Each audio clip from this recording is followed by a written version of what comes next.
I'm looking for a motion to approve that agenda so we can discuss it. Thank you, Mark. Do we have a second? And Richard seconds. All those in favor, signify by saying aye. Aye. I hope you can hear me with this stupid mask on.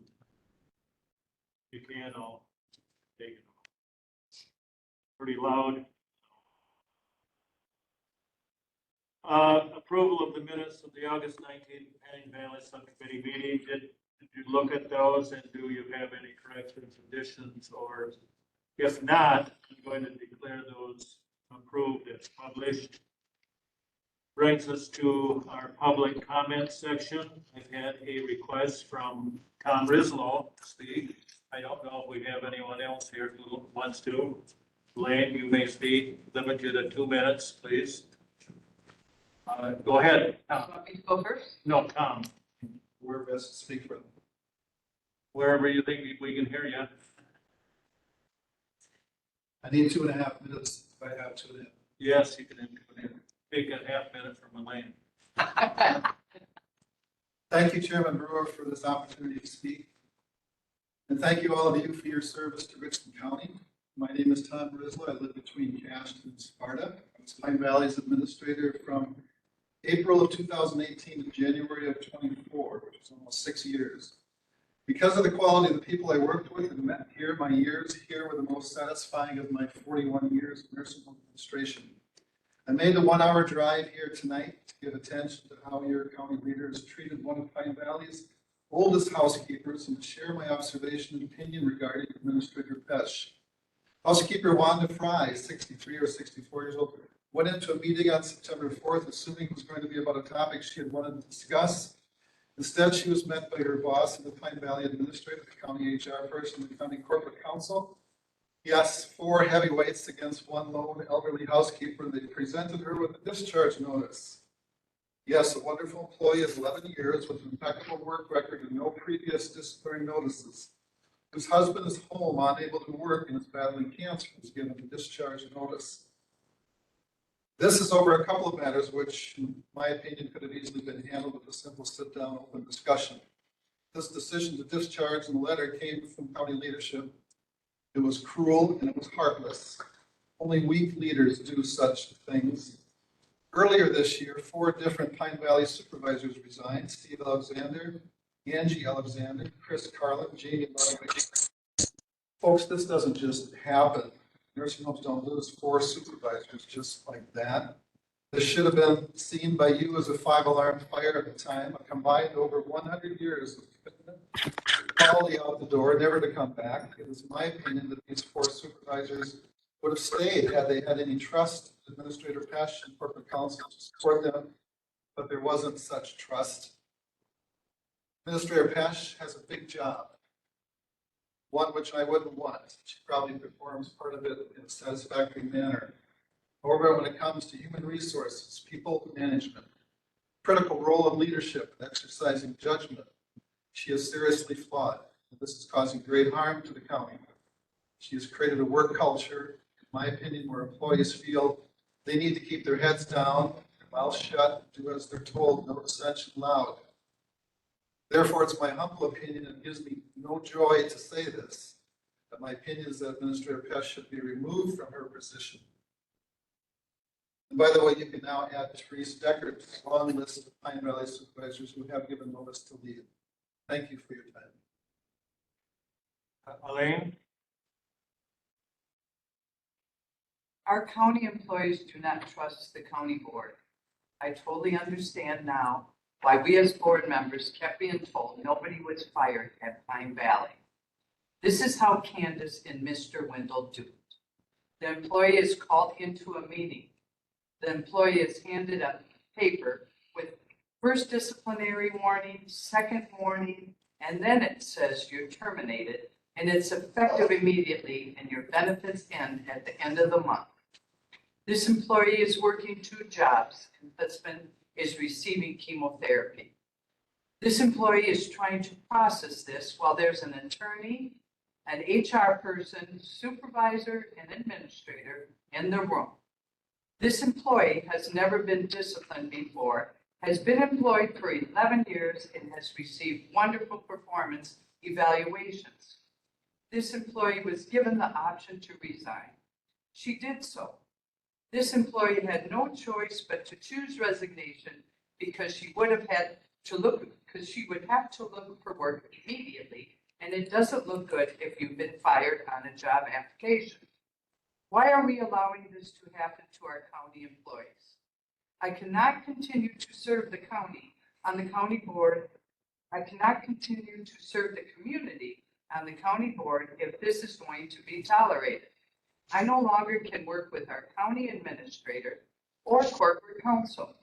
I am in hopes that the county will extend this employee's benefits until her new place of employment pick her up. Of course, she got hired immediately by the other healthcare facility in town. Thank you very much. Okay. Anyone else for public comment? All right. So go into our agenda then, census recap, Angela. Yes, so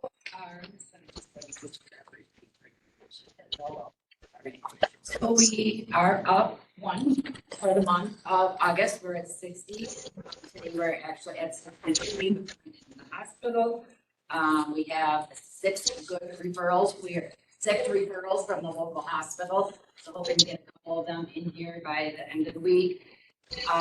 CBRF, we are at 15 over there, but we do have one resident that is transitioning over from the SNF, so that will fill that spot. We are just waiting on the financial part to be figured out with that. Okay. Valley financials. We'll start with the voucher listing.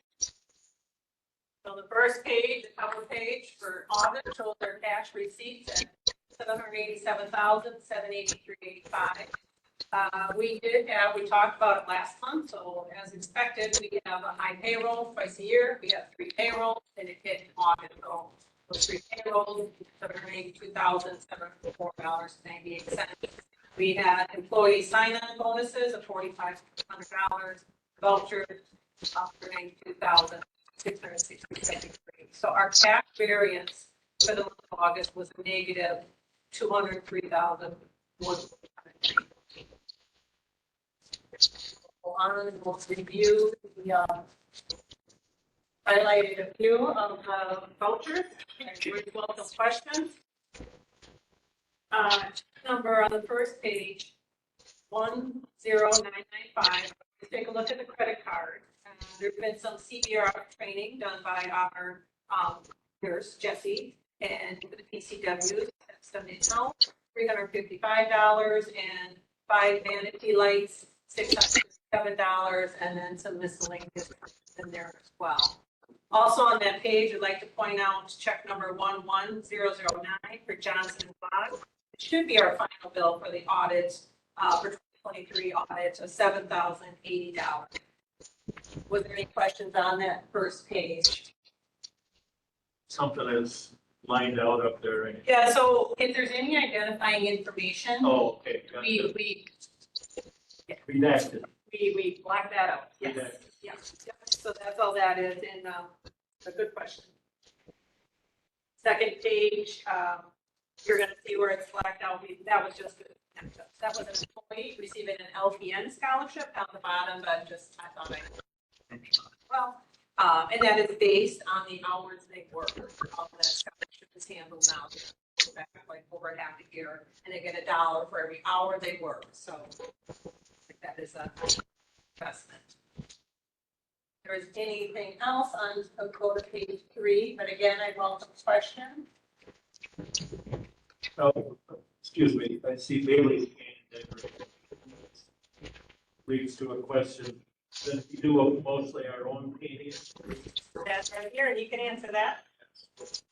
We painted the dumpster enclosure outside. We painted the lift station down across the road and across the road. On our own. Yep. And then we got some extra paint for the room facility. On Then on page 3, check number 11036 for J Technologies, $8,744.83. This is for 8 computers and laptop. And of that total, $8,549 came out of the capital fund. The service part that we did together on the protection. And that's all I had on that page. And then the last page, another LPN scholarship, number 11058 for $1,012 for their tuition. And then unless there's any question, just approval. Okay, the census recap financial reports. We would need approval. Oh. Who wants to pay the check? Great. We have a second. Mark. Motion by Mary, second by Mark, to pay the check. All those in favor, signify by saying aye. Aye. Opposed?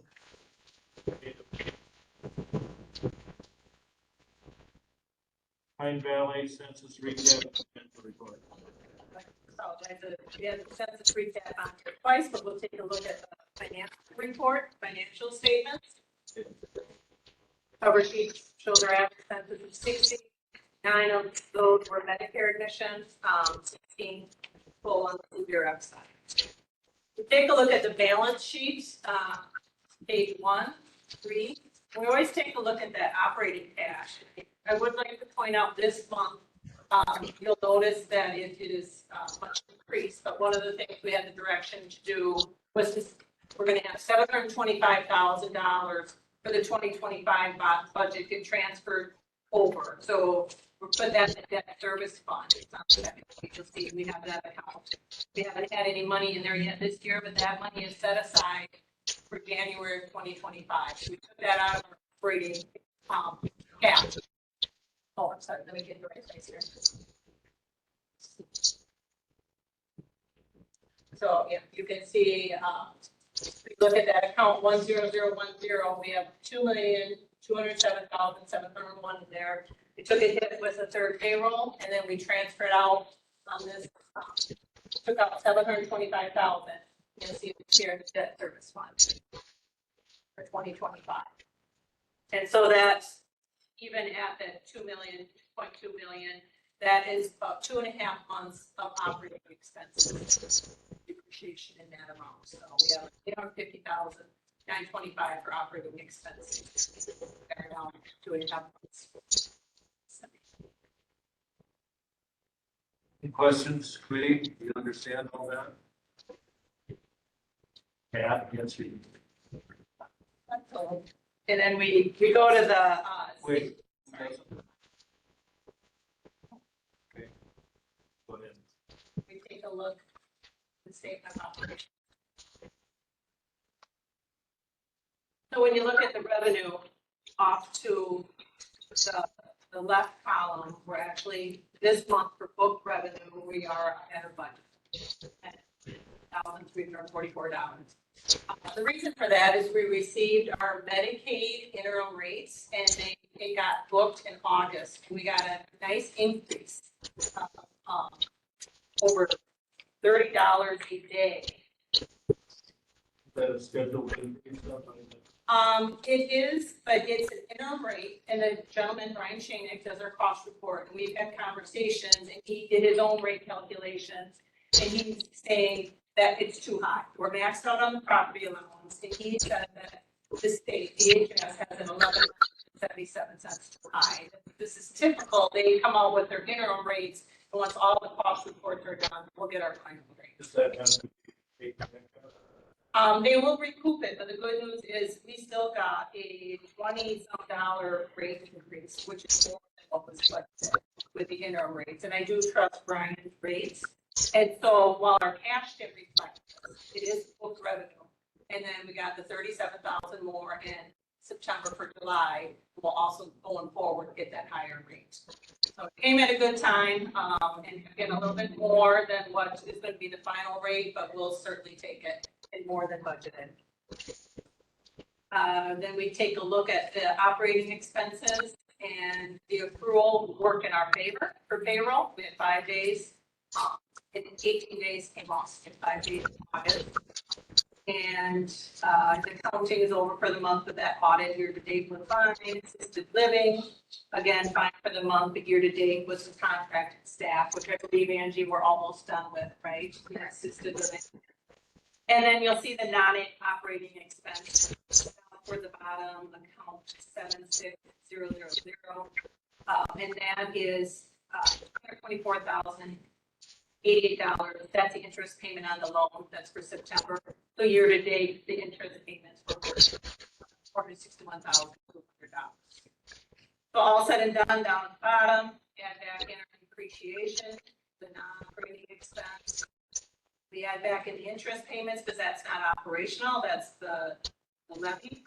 And the SP recoupment we have to take out. So that's a negative to the end of August, a net negative $405,970.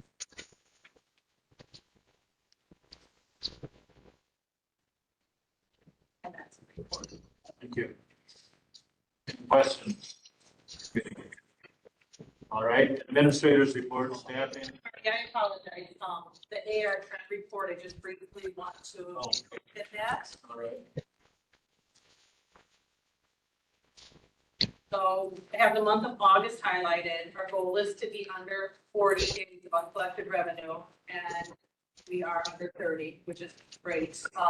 And you'll notice the Medicaid was higher than normal, and that's because of the higher rate that we talked about. That book, but it's getting received now this month. So that's what I have on that. Okay. Administrators report, staffing, events, training, computer license, Angela. So for staffing, we are currently looking for one part-time PM nurse, one full-time PM nurse, and one part-time night nurse. CNAs, we have a couple positions open on the PM shift, one open on the day shift. However, I did have a very good interview at 9 o'clock this morning. If everything comes back, she will be coming on full-time day shift for us, so that will fill that spot. And she will be able to start on the 20th. The CBRF, they are fully staffed back there with our own people. Natalie's doing a wonderful job back there as our new RN supervisor back there. Training wise, we do have a CPR class going on tomorrow. Mallory will be teaching that. We did all the online stuff. Now it's just our hands-on. That was open to anybody and everybody out at Pine Valley. The only ones that have to be CPR certified are our nurses. But we have some CNAs. We have a couple dietary that, so it's a couple managers and everything. Upcoming events that we have coming up is our trick or treat out there, community trick or treat, which I hear is a big thing. So this will be my first one out there. We did have a booth out at the fair. Went very well. Teresa and I sat out there on Friday. Thursday, the 26th, we have an all-staff meeting, which we are doing education on pros and cons of the flu and COVID vaccine. There's a new vaccine out there for COVID, so we're gonna have a meeting with our staff, so that way we educate them either way. They can have it or they don't. And that's about it. And one thing that I caught there, we are almost out of the contract. Correct. We have no nurse contract out there. We have one CNA, she's on the day shift, but if this lady that I interviewed today, everything comes back, she will replace that lady there. Okay. Computer licenses. So the computer license is, Barb sent it to me today.